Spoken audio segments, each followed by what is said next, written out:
Finally 1 ঘন্টা wait করার পর আমাদের ট্রেন এসে পৌঁছালো। এখন আমরা এই যে ট্রেনের মধ্যে বসে আছি। অলরেডি প্ল্যানিং এর থেকে 1 ঘন্টা লেট, যেহেতু শর্ট টাইম হাতে নিয়ে বেরোইছি। 2টায় যাওয়ার কথা ছিল, এখন 3টা বাজে, এখন আসো ট্রেন। এখন দেখা যাক কখন পৌঁছায় আর সব কাজ শেষ করে কখন ব্যাক করতে পারি। Enjoy this blog.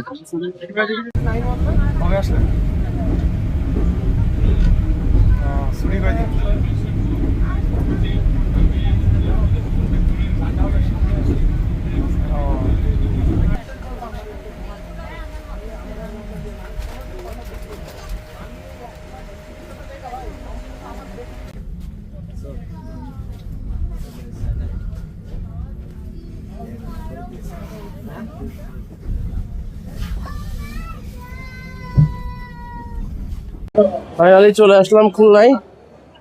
এখন খুলনায় চলে নামলাম।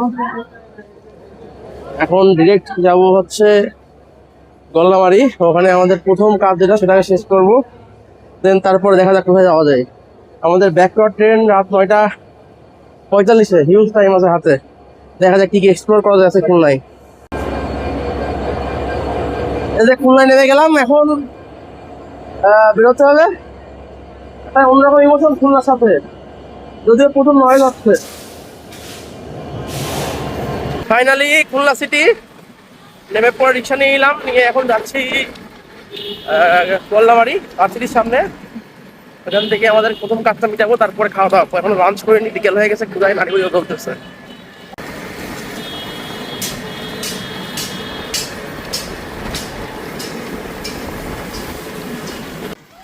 কি করতে বন্ধু? আসলাম ওই সময় 86 টাকা করে লিটার।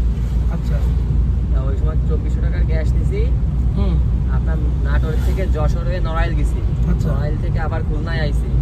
খুলনার থেকে গেছি হচ্ছে আপনার ইসে। কিন্তু যশোর থেকে নড়াইল নিয়েছেন কেন? খুলনা না এসে নড়াইল দিলাম গ্রামের বাড়ি নাম দেখা। আপনার কি দাদা বাড়ি নড়াইল না নানা বাড়ি?